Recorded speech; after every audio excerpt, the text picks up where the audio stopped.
ሰላም ጤና ይስጥልኝ የተከበራችሁ የኑሮ በዘዴ ለሴቶች የዩቲዩብ ቻናል ተከታታዮች የተለያዩ መረጃዎችን የሚያቀርብላችሁ ኑሮ በዘዴ አሁን ደግሞ አዲስ ኑሮ በዘዴ ለሴቶች ብቻ የተለያዩ የጤና የውበትና ህይወትን ቀለል ለማድረግ የሚረዱ መላዎችን ይዞላችሁ መጥቷል። ሰብስክራይብ በማድረግ ቤተሰብ ይሁኑን እናመሰግናለን። በዛሬ መሰናዷችን አቮካዶ ለፊት ቆዳ የሚሰጠውን ጥቅም ይዘንላችሁ መተናል። አብራችሁን ቆዩ። አቮካዶ በብዙ ኮስሞቲክሶች ውስጥ ይገባል። በጥንት ዘመንም በማያ ስልጣኔ ዘመኖች የነበሩ ሴቶች አቮካዶ ለውበታቸው ይጠቀሙበት እንደነበር ታሪክ ይናገራል። አቮካዶ አመቱን በሙሉ በአብዛኛው በገበያ ላይ በተመጣጣኝ ዋጋ እናገኘዋለን። አቮካዶ በውስጡ ተፈጥሯዊ የሆነ ቅባት፣ ሚኒራሎችና ቫይታሚኖችን ስለያዘ በቤታችሁ ውስጥ ከአቮካዶ የተለያዩ የውበት መጠበቂያዎችን መስራት እንችላለን።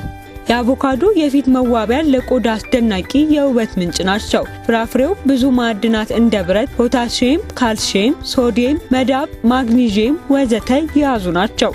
ቫይታሚን ኤ፣ ቢ እና ኬንም የያዙ ናቸው።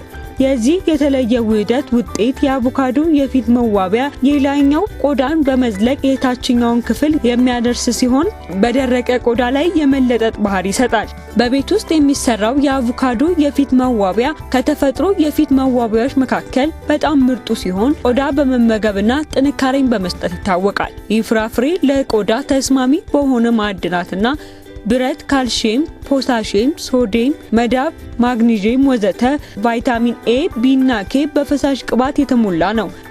የአቮካዶ የፊት መዋቢያ ከኬሚካልና ከሰው ሰራሽ ግብአቶች ነፃ ስለሆነ ከብዙ መስጫ ቦታ ከሚገዙ የውበት ምርቶች ይልቅ አነስተኛ አለርጂና የቆዳ መቆጣት እንዲኖር ያደርጋል። አቮካዶ እንደ ግብአት በመጠቀም የሚሰራው የፊት መዋቢያ በቡግር ለሚጠቃ ለደረቅና ቶሎ ለአደጋ የሚጋለጥ ቆዳ ጥሩ ነው። አንደኛ፣ እጅን ለማለስለስ። ከስራ ወይም ከተለያዩ ነገሮች የተነሳ እጃችን ሊሻክር ወይም ሊሰነጣጠቅ ይችላል። እጃችንን ለማለስለስ አቮካዶ በጣም ጠቃሚ ነው። ግማሽ ኩባያ የአቮካዶ ጁስ፣ አንድ እንቁላል፣ አንድ የእንቁላል ነጩ ክፍል፣ አንድ የሾርባ ማንኪያ የሎሚ ጭማቂና 2 የሾርባ ማንኪያ የአጃ ዱቄት አንድ ላይ በጎድጓዳ ዕቃ ውስጥ በማድረግ ማደባለቅ። ውህደቱን እጃችንን መቀባት። ከ30 ደቂቃ በኋላ እጃችንን በቀዝቃዛ ውሃ መታጠብ። ሁለተኛ፣ የቆዳን መሸብሸብ ለመቀነስ። ከእድሜ፣ ከፀሐይ፣ ከአመጋገብ ወይም ከተለያዩ ነገሮች የተነሳ የፊታችን ቆዳ በቀላሉ ይሸበሸባል። ይህንንም ለመቀነስ የፊት ማክስ ማዘጋጀት እንችላለን። 3 የሾርባ ማንኪያ የአቮካዶ ጁስ፣ 1 የሾርባ ማንኪያ የኮኮናት ዘይት አንድ ላይ በደንብ እናዋህዳለን። ይህንን ውህደት ንጹህ ፊት ላይ ተቀብተን ከ30 እስከ 45 ደቂቃ እንተወዋለን። ከዛም ፊታችንን በፊት ሳሙና መታጠብ።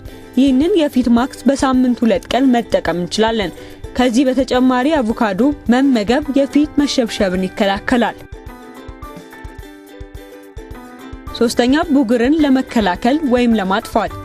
አቮካዶ የፊታችን ቆዳ እንዳይቆጣ ከማድረግ በተጨማሪ ተፈጥሯዊ ቅባት ስላለው ቆዳችን አያደርቅም። 3 የሾርባ ማንኪያ የአቮካዶ ጁስ እና 1 የሾርባ ማንኪያ የሎሚ ጭማቂ አንድ ላይ በደንብ እናዋህዳለን። ይህንን ውህደት ንጹህ ፊት ላይ ተቀብተን ከ30 እስከ 45 ደቂቃ እንተወዋለን። ከዛም ፊታችንን በንጹህ ውሃ ብቻ እንታጠባለን። ይህንን የፊት ማክስ በሳምንት 2 ቀን መጠቀም እንችላለን። አራተኛ፣ ለፀጉራችን ወዝ ለመስጠት። ፀጉራችን በተለያዩ ምክንያት ይጎዳል። በዚህ ምክንያት የተፈጥሮ ዛላና ወዙን ያጣል። አቮካዶ ለዚህ መፍትሄ ሊሆን ይችላል። ግማሽ ኩባያ የአቮካዶ ጁስ፣ 1 የእንቁላል አስኳል እና 2 የሾርባ ማንኪያ የወይራ ዘይት አንድ ላይ በጎድጓዳ ዕቃ ውስጥ መደባለቅ። ውህደቱን ፀጉራችንና ቆዳችን ላይ መቀባት። ከ30 እስከ 45 ደቂቃ በኋላ ፀጉራችንን በሳሙና ወይም በሻምፖ በደንብ መታጠብ። አምስተኛ፣ ለፊታችን ቆዳ ወዝ ይሰጣል። ፊታችን ጥሩ ወዝ እንዲኖረው ይህንን ማክስ መጠቀም እንችላለን። በተለይ ደግሞ ደረቅ የፊት ቆዳ ላላችሁ ይህ ማክስ ተመራጭ ነው። 2 የሾርባ ማንኪያ የአቮካዶ ጁስ፣ 1 የሾርባ ማንኪያ እርጎና 1 የሾርባ ማንኪያ ማር አንድ ላይ በጎድጓዳ ዕቃ ውስጥ በደንብ መደባለቅ። ውህደቱን ፊታችን ላይ መቀባት።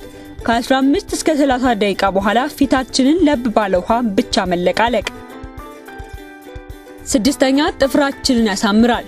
ጥፍራችን እየተሰባበረና ፈለግ የሚያስቸግረን ከሆነ አቮካዶ መፍትሄ ይሆናል። 2 የሾርባ ማንኪያ የአቮካዶ ጁስ ጥፍራችንንና የጥፍራችንን አካባቢ እንቀባዋለን። ከ20 ደቂቃ በኋላ በደንብ መታጠብ። ጥፍራችንና አካባቢው የወይራ ዘይትም መቀባት ይቻላል።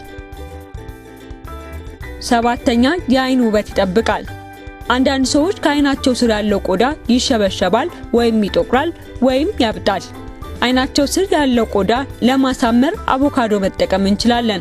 አቮካዶ በስሱ ቆርጠን ጋደም ብለን ከአይናችን ስር ማስቀመጥ እናም ከ20 እስከ 30 ደቂቃ እዛው መተው እንችላለን።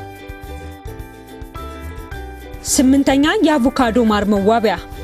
ይህን ለደረቀ ቆዳ የፊት መዋቢያ ለመስራት ቀላል የሆነው አቮካዶና ማር የሚባሉት ሁለት የተፈጥሮ ግብአቶችን የሚጠቀም ሲሆን ሁለቱም የተፈጥሮ ማርጠብ ያገለግላሉ። ይህ መዋቢያ ለቆየ ለተጨማደደና ለደረቀ ቆዳ የሚያስገርም ስራ ይሰራል። አንድ ሙሉ ለሙሉ የበሰለ አዲስ የተቆረጠ አቮካዶ ይውሰዱ። ቆዳውና ዘሩን ያስወግዱ። ከዚያም በጎድጓዳ ሳህን ውስጥ የሚበላውን አቮካዶ የውስጠኛው ክፍል ነጥለው ያስቀምጡ። 1 ሻይ ማንኪያ ማር በመጨመር ተመሳሳይ ውህደት እስኪሆን ድረስ ድብልቁን ያማስሉ። በቆዳ ላይ ያድርጉትና ከ10 እስከ 15 ደቂቃ ይተውት። ለብ ባለ ውሃ ድብልቁን ከፊቶ ላይ ይጠቡና በለስላሳ ፎጣ ፊቶን በዝግታ ያድርቁ። 9ኛ የተፈጨ አጃ አቮካዶ የፊት መዋቢያ። ይህ እንደ ታላቅ የማርጠቢያ መዋቢያ የሚያገለግልና የተጎዳ ቆዳን ወደ ነበረበት ቦታ ለመመለስ ይረዳል። 1/2ኛ የበሰለ አቮካዶና 1/2ኛ የተፈጨ አጃ ይውሰዱ። በተፈጨ አጃ ማሸጊያ ላይ በተጻፈው መመሪያ መሰረት የተፈጨውን አጃ ያብስሉትና ከሚበላው የአቮካዶ የውስጠኛው ክፍል ተመሳሳይ ይዘት ወዳለው ውህደት እስኪመለስ ድረስ ከተለነቀጠው አቮካዶ ጋር ያዋህዱት። በቆዳ ላይ ያደርጉትና ከ10 እስከ 15 ደቂቃ ወይም እስኪደርቅ ድረስ ይተውት። ይህን ካደረጉ በኋላ ለብ ባለ ውሃ ይታጠቡና በለስላሳ ፎጣ በዝግታ ቆዳውን ያድርቁ። 10ኛ የእርጎ አቮካዶ የፊት መዋቢያ። እርጥበትን ወደ ቆዳው ለመሳብ ከፈለጉ ይህ መዋቢያ ታምር ይሰራል። እርጎ በቡግር ለሚጠቃ ቆዳን በጥሩ ሁኔታ የሚሰራ ነው። ምክንያቱም ባክቴሪያን የሚገል ላክቲክ አሲድ አለው። እርጎ በትንሹ አሲድ ያለው ሲሆን የቆዳን pH ለማስተካከልና ለመመለስ ይረዳል። ይህ በደንብ የሚሰራው በበጋ ወቅት ነው። 1/4ኛ የበሰለ አቮካዶ በጎድጓዳ ሳህን ውስጥ ገበታው ነፃ እስኪሆን ድረስ ይለንቅጡት። 1 ሻይ ማንኪያ የተለምዶ እርጎና 1/2ኛ የሻይ ማንኪያ ማር ከሚበላው የአቮካዶ የውስጠኛው ክፍል ጋር ይደባልቁት። ተመሳሳይ ውህደት እስኪያገኙ ድረስ ድብልቁን በደንብ ያማስሉት። በቆዳው ላይ መዋቢያውን ያድርጉት። እናም ለ10 እስከ 15 ደቂቃ ወይም እስኪደርቅ ድረስ ይተውት። ለብ ባለ ውሃ ይጠቡና ቆዳውን በዝግታ ያድርቁ። እነዚህ በእርሶ ላይ የሚሰሯቸው የአቮካዶ የፊት መዋቢያዎችን ለመስራትና ለመጠቀም እንዴት ቀላል እንደሆነ አሁን መመልከት ይኖርባችኋል። ውድ ያልሆኑና ኬሚካል ነፃ ናቸው። በሳምንት 1 ቀን አንዳቸውን መጠቀም የሚችሉ ሲሆን ቆዳው የልጅ የሆነና ያማረ ሲመጣ ይመለከታሉ። 11ኛ የአቮካዶ የሙዝ የእንቁላል የፊት መዋቢያ። 1/2ኛ የበሰለ አቮካዶ 1/2ኛ የበሰለ ሙዝና 1 የእንቁላል አስኳል ይውሰዱና ሁሉንም ግብአት በአንድ ላይ ውህደቱ ተመሳሳይ ይዘት እስኪሰራ ድረስ ይለንቅጡት። ከዚያም በቆዳ ላይ ያድርጉትና ከ10 እስከ 15 ደቂቃ ይተውት። አንዴ ይህንን ካደረጉ በኋላ ለብ ባለ ውሃ ይታጠቡትና በለስላሳ ፎጣ ቆዳውን ያድርቁ። የተፈጥሮ የውበት ምክሮች። ሌላኛው ተጨማሪ ግብአቶች አማራጮች ናቸው። የአቮካዶ የፊት መዋቢያ በአቮካዶ ብቻ እንኳን ቢሰራ ጤናማ ናቸው። ለተለየ ተጨማሪ ባህሪያቸው ሊጨምሩ የሚችሉ አማራጮች ግብአቶችም የቆዳ ጤናን ያሻሽላሉ። ለፊት መዋቢያ አገልግሎት ለስላሳና የበሰለ አቮካዶ ይጠቀሙ። የአቮካዶ መዋቢያ ቀዝቃዛና የሚያድስ ለማድረግ ከመጠቀሙ በፊት በማቀዝቀዣ ውስጥ ለተወሰነ ደቂቃ ያስቀምጡት።